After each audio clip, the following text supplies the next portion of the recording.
Jana, Happy New Year. Hey, Happy New Year. I'm so excited to see you. We took a month off and now we're back to talk about minimum viable Pinterest strategy, which so many people ask me about.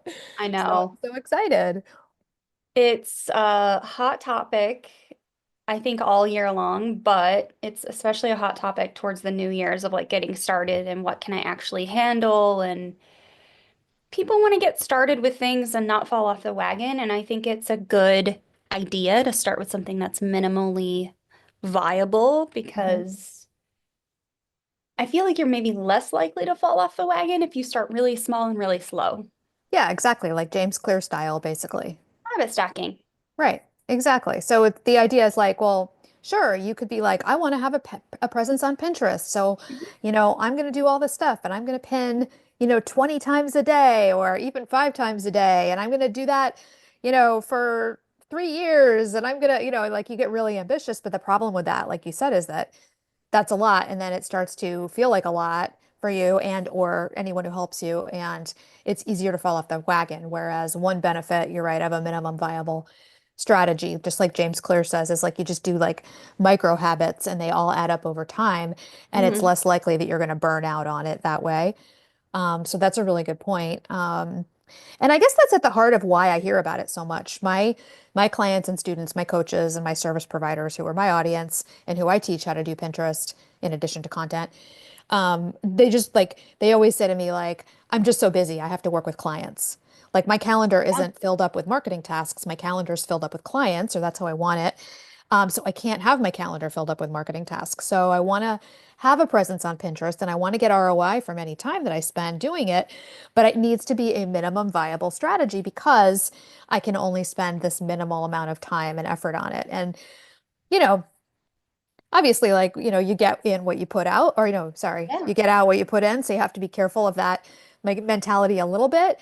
But I think you and I both agree that there absolutely is a way to do a minimum viable strategy and get good ROI. So, yeah. Yeah, I agree. And listen, I'm one of those people that when you look at my calendar, it is filled with clients and it's filled with membership work and Mhm. consulting work and things like that. So I don't have time to be sitting here making 5 pins a day and, making all the different videos and like doing all the things. So in a lot of cases, my account becomes a test dummy for everything that I Yeah. might want to do for Pinterest marketing for this channel or for my email list or whatever. And that's fine. So it gets some action there, which is a lot more than what a lot of people's accounts get. But just taking into account, like, because I run a Pinterest agency, like, what can my team handle? Mhm. So for me, I just offloaded it to them. And I'm good that way, but for a lot of people watching, they don't have that privilege. Yeah, and you bring up a good point because a minimum viable Pinterest strategy for someone who's just getting started with Pinterest and doesn't have traction on the platform yet versus a minimum viable strategy for someone who's been active on the platform for years and already has a presence on the platform, but now wants a minimum viable strategy to continue to get results from it. Those are two very different things. I Yeah. mean, in some ways, there's some crossover or commonality between those things, but those are two different things. So I'm wondering, I didn't think about this before. What are we talking about today? Are we talking about a minimum viable strategy for people who are getting started? Or are we talking about a minimum viable strategy for people who are more like you, who are, and me, who have an established account and just want to do minimum viable to keep getting results from it now? Yeah. I think we're talking about minimum viable for people just getting started because that's more likely to be what people are experiencing or needing. Mm. Um, We could always do another live about the other one too. yeah. So as people are getting started with the new year, or getting started with Pinterest, or getting restarted with Pinterest, they Hmm. probably fit into that bucket of like they haven't been active for years. I have been active for 4 years on this platform with this particular Pinterest account. So Oh, okay. I was going to say 4 years. It's been longer than that, but you're saying for this yeah, account that you work with now. Okay. yeah, for this Heather Farris one. I mean, I've had it Hmm. a lot longer. I've had it since 2018, but I really only been active for the last 4 years Hmm. since I started the YouTube channel, truly. So, Yep. um, Yeah. So if you are new to Pinterest or if you are returning to Pinterest and you're looking for kind of a minimally viable method to get yourself started, today's live is going to help you with that and really understand um, how you can get started and stay started. Hmm. Because we don't want you to get started and um, fall off the wagon and then beat yourself up over it. Right. Yep. So, as I'm thinking about a minimal viable strategy, I really come back to what are my goals for my business this year. And my goals are always to get eyeballs on my pillar content, which helps me to convert customers to my membership, clients to my agency, and email list subscribers. Hmm. And then aside from that, I obviously want to bring in clients, bring in students, and bring in email list subscribers because that is where all the business drives. Yep. So as I'm thinking about a minimum viable strategy, I'm looking really at starting to share that pillar content and figuring out how I can break that down and how many times I want to pin that, what kind of messaging I can spread for that particular piece of content, and how many different messages I can use it for. Yep. Yep. I really like that you backed up one step because I know a lot of people are here to hear about minimum viable Pinterest strategy and they're like, okay, how many times a day? No. And that's great, and we'll get to that. But you backed up a step and you pointed out that in order to really have a minimum viable strategy that actually works, it's going to be so much better and more efficient, which is what a minimum viable strategy is all about. Hmm. If you're clear on your goals, you're clear on like what it is that you want Pinterest to do for your business. So you did that. You just backed up a step and you said, okay, here's what I want Pinterest to do. I'm clear on that. Now we can take it to this next piece, which is, okay, what's the pinning cadence and stuff for a minimum viable strategy. Love it. Yeah. Good point by So you. Good point by you. I will tell you guys, my minimum viable Pinterest strategy is um, one pin a day. It has been for years. Boom. One pin a day. And you can do 30 different pieces of content or you can do 10 different pieces of content. Your content mix is solely up to you, Yep. but we typically will But you do can't do 30. one piece of content. No, please, come on. Just to be clear, you can't do You one have piece of more content. than Great. one too. Everyone Yep. has more than one, truly. So, Yep. um, I have 30 different URLs that I promote for the month, and that is a mix of products, free offers, and blog posts. Yep. So it does vary. Um, Hello, Tamisha. Happy New Year. Hi, Tamisha. Tamisha has been with us since the Clubhouse days. It's so fun He to have is her with us. a ride or die, and I truly admire and respect Tamisha She's in so great. business. The fact that she is here all the time with Yeah. us. And Tamisha was in my one of my very first summits when I first ran the Healthy Client Roster I Summit. remember. She came in and she talked about weight inclusivity for Yeah. in your coaching marketing, and it was so good. So Yeah. I know that's not She's the good only at what thing she she does. does, but she's Mhm. a great speaker on that topic. So, okay. So back to our minimum viable strategy, one pin a day, it truly is enough. Yep. Now, there is something else going on Pinterest that could allow you to expand one pin a day to some days of the week, depending on how your publishing frequency over on Instagram could be, a couple of extra pins per week. There is. What's going on? Yeah, so the Instagram claim integration, where it will automatically import your content from Instagram to Pinterest, it'll mute the music. You can edit that content, you can change the URL, you can add a description, you can add a title, you can put it on a board, but it basically can pad the amount of content you're putting over on Pinterest each week easily Yep. without a lot of work from you, truly. Yep. Yeah, but I hear a lot of people say like, "Oh, don't do that because like it doesn't work anyway." Um, but you've really got a good point because even if it's not the most effective pins that you put on there, even if that content doesn't end up being the big drivers for you of traffic and leads and sales, which Mhm. it might not, the fact that it gives you variety in between pins that are going to drive those leads and sales, which really are going to be pins that go to your blog posts, that go to your YouTube videos, your long form content, really. That's a really good point. You can get that variety going. There's a few reasons why you might want to incorporate your Instagram marketing content over onto Pinterest. Number one, a lot of people create Instagram content for conversion, Right. not even realizing they're doing it. Um, if you are a product seller specifically or an influencer content creator where you're showcasing products and that content is really engaging and it drives a potential sale, Yeah. that content can be really good for Pinterest. And because I told you, you can change the link when it lands Right. on Pinterest. Right. Good So it point. doesn't actually go back to Instagram and then it goes to your web store. Hmm. Now you have a piece of engaging content actually driving to your web store. And if you Hmm. go a step further and you optimize it for Pinterest, so you add a title, add a description, put it on a board, now you are getting indexed into those search terms for that piece of content. And really, the only work you're doing for that piece of content is optimizing. You're not actually creating it a second time. We should do a whole live stream about that. We Unless, do, should. do you have a video on your YouTube channel, a regular video about this process, like the workflow for doing this? I have a regular video that talks about more of the pros and cons, and it touches a Yeah. bit on that. But we can Yeah. definitely do a live on it. Yeah, we should. Let's add that to our list. Because I'd love to like go off on that tangent right now. And in some ways it makes sense that we're talking about it along with this minimum viable strategy because it makes it easier, which Yeah, can be part of a minimum viable strategy.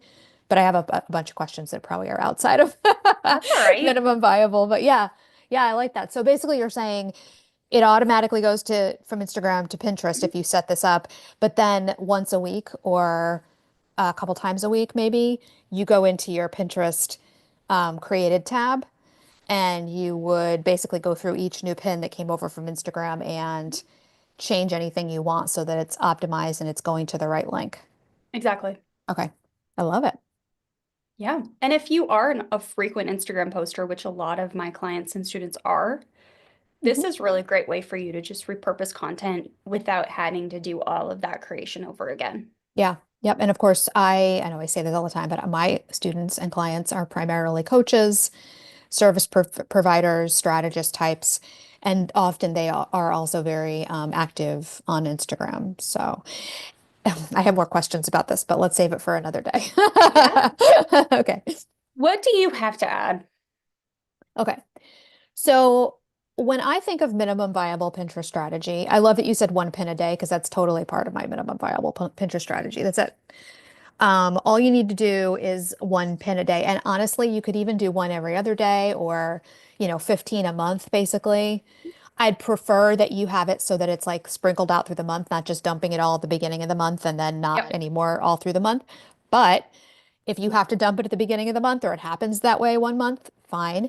Because, and this is a concept that I love the way that you have taught it over the years, and I've adopted it and always what's the word, attribute it to the way you teach it, is like the idea of like parking your content on Pinterest is great because Yeah. if you think about it, if you have a great piece of content and someone is on Pinterest searching for your thing, that topic that you create content about that you help with, let's say you are a low sugar coach, you help people get the sugar out of their diets, right? And people are looking for like low sugar diet or low glycemic or whatever on Pinterest. If they search that and your content is on Pinterest, they can find your pin. But if they search that and your content is not parked on Pinterest, they cannot find your pin, right? And sometimes it's like that simple. And yeah, obviously, you may not rank at the top if you don't, if you haven't been on Pinterest for a while and things like that. So there's that piece too. But it is Yep. kind of like either you're on there for people to find you when they search your thing or you're not, right? Yep. So even if you were to just do like, I would say for me, even though I think for me personally, my minimum viable for my own business is one a day. If someone were to say to me, hey, can I just do like 10 to 15 pins a month? I'd be like, yeah, absolutely. That is a good minimum viable strategy for you as a coach, service provider, strategist type of person, the types of people that I teach Pinterest to and I teach content strategy to. So that the other thing I think of when I think of minimum viable Pinterest strategy is front loading the work so that you can execute easily Hmm. every month or every quarter, a minimum viable Pinterest strategy. So I think of it as two phases, if you will. Phase one is where you're optimizing your profile. So maybe that means you're creating a new profile that's optimized, or maybe it means you're taking your existing profile and optimizing it to use for your business. So it's ready to go. And a lot of the work you do, the keyword research, adding keywords to your boards, that kind of stuff really makes the minimum viable strategy that you're going to do in step two work. So knowing that for a season, a short season, you'll do the work to set things up so that you can now execute a minimum viable Pinterest strategy after that short season of work is an important part of that minimum viable Pinterest strategy, right? And then also during that season of work, I recommend to people, and this is how I teach it, to create a keyword, a master keyword plan for your Pinterest profile, which basically in the way I teach things is just a Google Doc with a list of long tail keywords. Long tail keywords are keyword phrases that are anywhere between like two and like maybe five or six at the very most words strung together in a phrase. We've talked about that a lot here, the long tail keywords, but that's basically what that is. Yeah. So a list of those that you know from doing Pinterest keyword research are being searched that are directly related to your content and directly related to the thing that you help with, the service you provide, the coaching you provide in my world. If it's not, you're not a service-based business, then basically it's the product or the problems that your product solves, right? So that's what I want to add to that minimum viable is like, yes, you could do a minimum viable, but it's going to work a lot better and be a lot easier for you and a lot more sustainable for you, which is what we were talking about in the beginning, if you do some of that work up front, right? And so I teach that in my course, that work up front. I know you teach that in the membership as well. And then we also teach more of this, like, okay, now that you have it set up, what do you do moving forward? What's your minimum viable? What's your workflow? And a lot of that types of stuff I know you teach in the membership in an incredible way. So anyone who Yeah. wants to learn more about that can go there. But that's what I want to say about the minimum viable. Yes, you can do minimum viable, but it's going to take a little work up front to have your minimum viable actually work and be easy for you and sustainable. The other thing that I wanted to say about minimum viable is that it can be as simple, and this is how I do it in my business, as having, and it's interesting because whenever we talk about minimum viable and like, okay, but how many pins a day? That's always the question Mhm. everyone wants to know. How many pins a day? How many pins a day? And and what mix? How often do you repeat URLs and links? Those are like the key questions. And like we get it, we get it. We need to know that. So the answer to what does a minimum viable Pinterest strategy looks different if you are like me or Heather and you have 100 blog posts on your Mhm. site.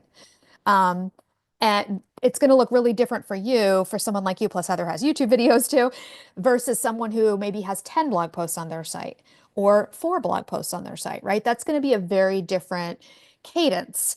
And so don't get confused about that. And don't think that if you only have 4 or 10, that you can't do Pinterest. You can. It's just going to look Yeah. different than what we do.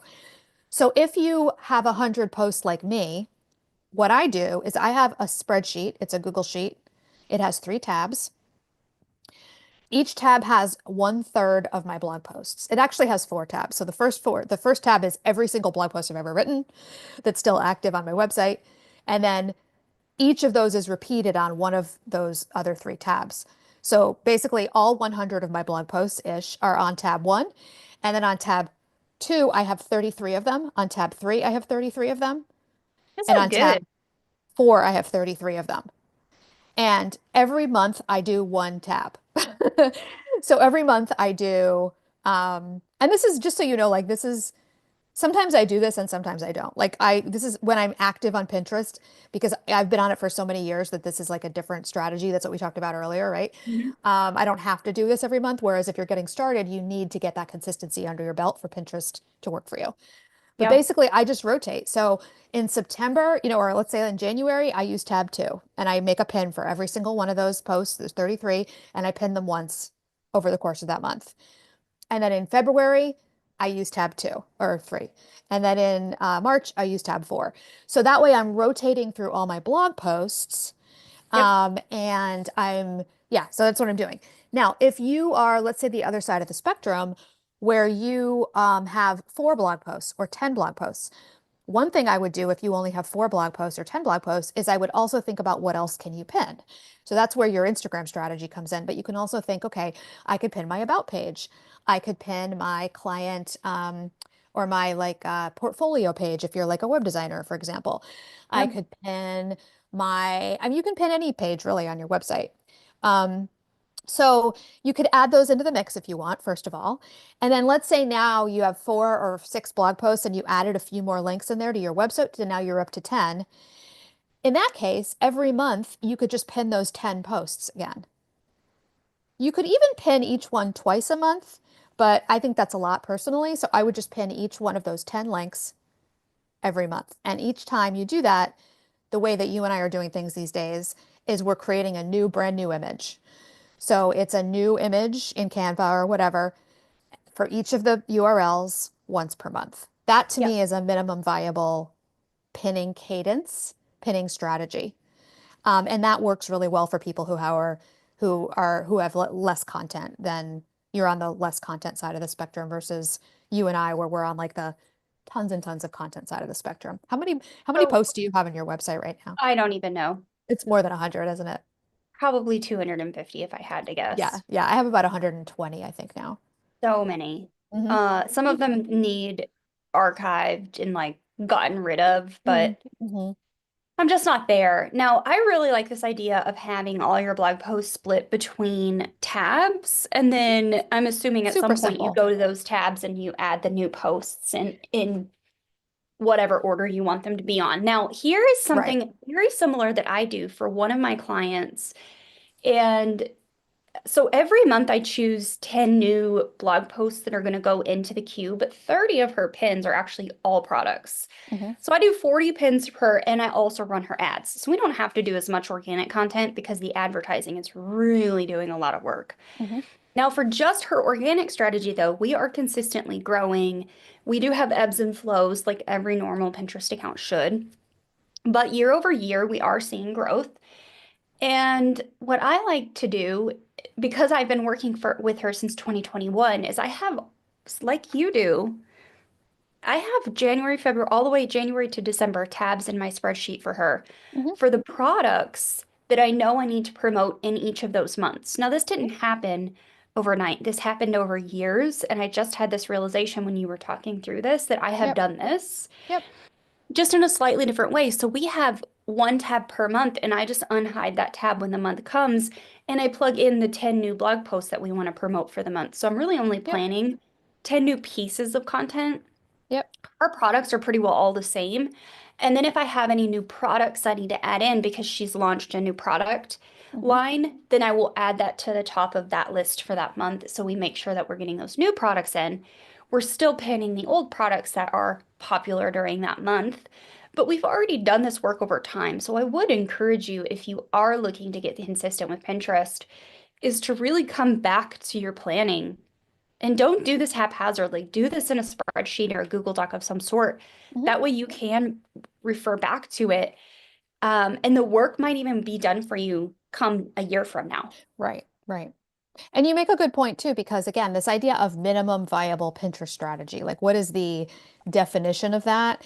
And generally speaking, I would think that like if you're hiring someone else to do your Pinterest, they're probably doing more than minimum viable. Like she's not just hiring you to do the pinning, she's hiring you to do what you just described, which is that strategy piece, thinking like, Oh, yeah. what's the season, right? So anything seasonality wise, like when should I be promoting this product? Should I promote it in February or should I promote it, in April or whatnot? Like how far in advance, things like that.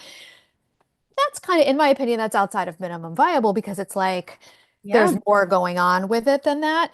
But you also make a good point, which is that if you spend a year, right, doing a little bit more than minimum viable and thinking about those things, then the next year you could actually just use that same plan again because then you know that the things that sell really well for Valentine's Day need to start, being pinned in December and things like that. So, Yep. and yes, if you're new to Pinterest and you just heard me say December and Valentine's Day, Yes, we pin in advance on Pinterest. Not as much as we used to. It's not like you don't have to do that quite as much because Pinterest got faster about indexing things over the years. But we still do pin ahead of time because pinners are planners. So that's another topic altogether. But yeah, so that's a good point, and there's sort of a nuance there too. Just like minimum viable Pinterest strategy is going to be different if you're just starting on Pinterest versus if you're like me and you. And we've been Hmm. doing it for so long that we can afford to be inconsistent when we want to and still get great results. It's Hmm. also going to be a different minimum viable Pinterest strategy if you're doing it yourself, right? Or if you are hiring someone to help you with it and they're bringing some strategy along with it. So good point. Yeah. I do lots of strategy work. I really enjoy the strategy Mhm. work of it. Yeah. And I used to question my knowledge around this strategy topic of like, is this really Mm. strategy or am I just like throwing sweet? Honestly, though, like when you are looking at Yep. trends and you're digging into analytics and you're It's trying to very figure strategic.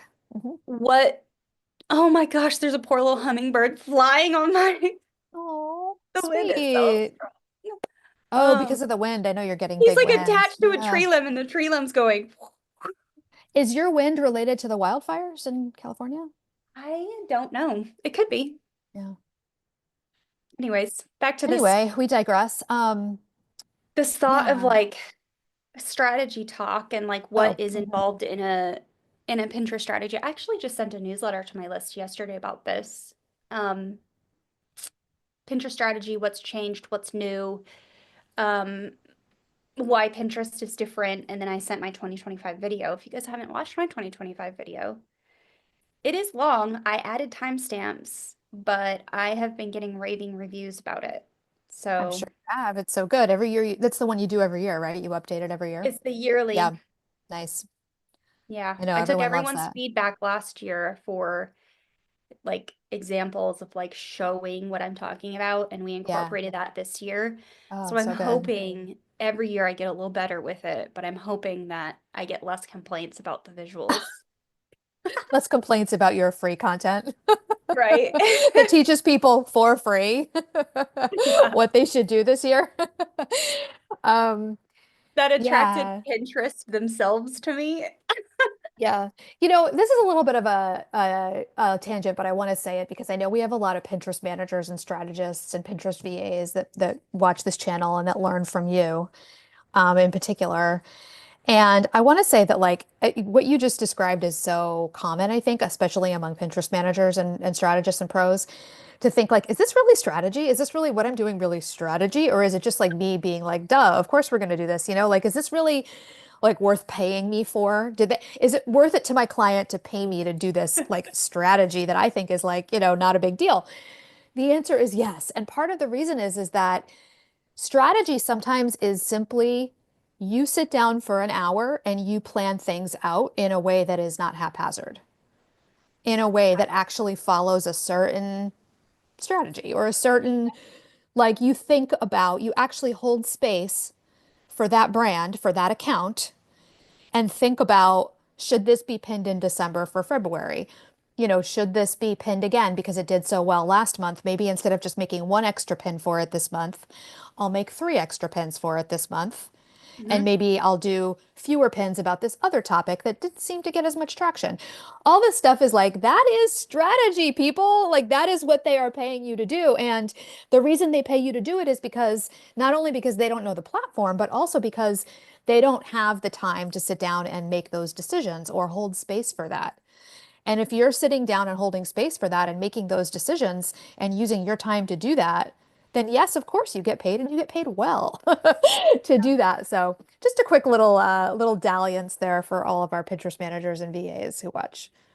Nothing to do with minimum viable, other than the fact that you're not doing minimum viable if you're doing client work. No.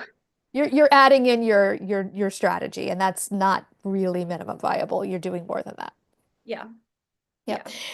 And I also will say, I'll bet people, a lot of those VAs and Pinterest managers and Pinterest pros are watching this. You've probably had clients come to you and say, "Oh, I just want like a minimum viable strategy. Like, I just want you to do like the minimum amount, the basic amount, So I want to pay you like this small amount of money and you just do the basics, And it's like, whew, you got to think about what that person's trying to tell you and what they're really asking for and whether they're going to be coming to you 3 months later and saying, but how much strategy are you bringing to this? And like, why am I not getting great results? Like, why am I not getting the same results that this other person that I know that does Pinterest? And it's like, oh, maybe because you told me you wanted minimum viable, and what does that mean? So if you hear clients ask for that, you want to dig into that and figure out what exactly they mean and what expectations are there. Yeah. So. No, that's Minim- good. When we say minimum viable, we're really talking about for DIYers. We're not necessarily talking so much, although it's another conversation for our Pinterest managers and pros. You're probably not being, your clients are probably not expecting you to do minimum viable. They may be expecting to pay for minimum viable, but they don't want you to actually do minimum viable. They want you to No, bring your strategy to the game. no, Okay, sorry. Off the that's soapbox. that's a good soapbox though. And we should definitely have some conversations around Pinterest VAs and Pinterest pros this year. Yeah. We're gonna have them. We're gonna have those conversations. But as far as Pinterest minimum viable strategy, I just kind of want to run it down again in case you've been here this long listening to us jabber along. So it's truly figuring out what your goals are in your business and then matching that to the platform. So if your goal is traffic, sales, and email list growth, then we need to really identify what content is going to do that conversion work for you and incorporating that into your um, content that you're going to make pins for.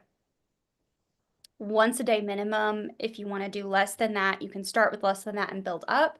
So Jana mentioned maybe doing 15 pins a day, one every other day, A or month. 15 pins a month, doing one every other day.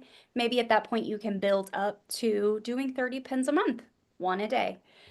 Um, Really doing that work ahead of time is going to save you so much time and effort. So honestly, I would Good encourage point. you to do a few things. Number one, I want you to batch your keyword planning. Jana already mentioned that.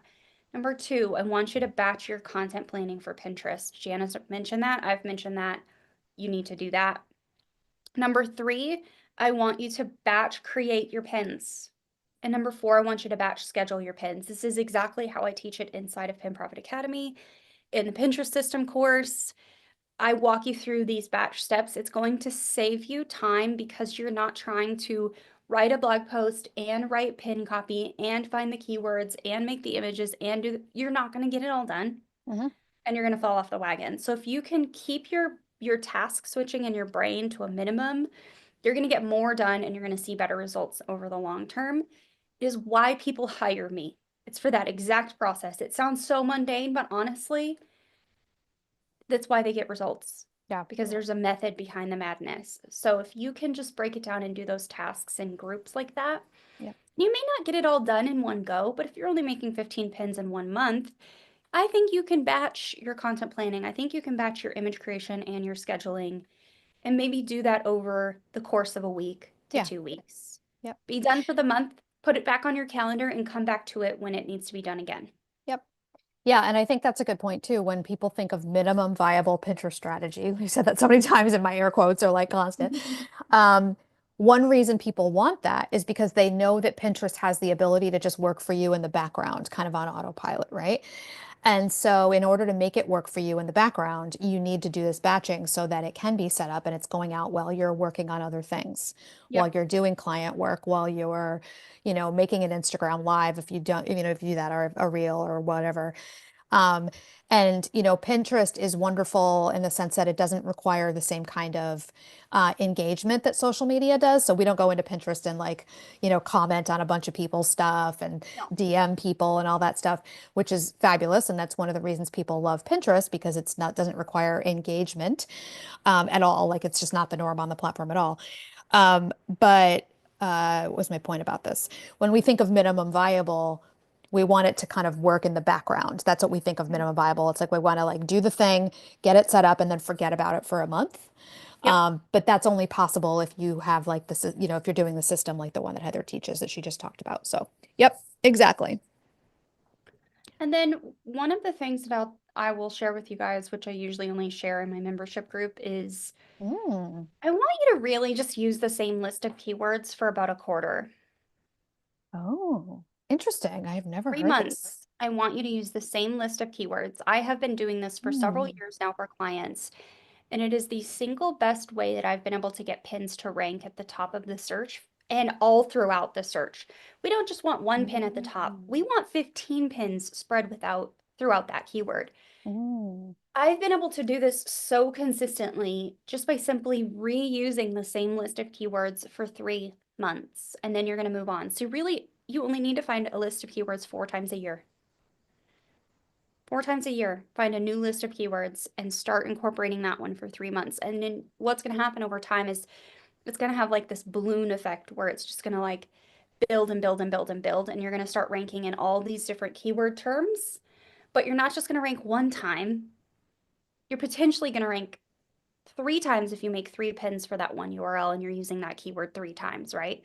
So over time, it's going to build and it's really going to grow and it's going to blossom. And you're going to be surprised when you search for something on Pinterest and you've noticed 15 of your images in one search result. People have no choice but to click on one of them. I know, right? You're like dominating in that case. Interesting. So that's I, my yeah, it that's sounds, my that's the, to me, that's 201 strategy. That's the stuff where we come to you and we learn this and we do it to like really up level. if people want more help on that, obviously they can join the academy, but that's my Hmm. little sneaky tip. Okay. So Interesting. part of your minimum viable strategy is just finding that keyword plan for 3 months at a time. Come back the next time, find a new list, and then just keep rotating through it. So I have found that there's very little changes to keywords that are Correct. being searched over years. Like I, for example, like probably 7 years ago, I set up a Pinterest profile for the first time for my style coach client who I worked with for years.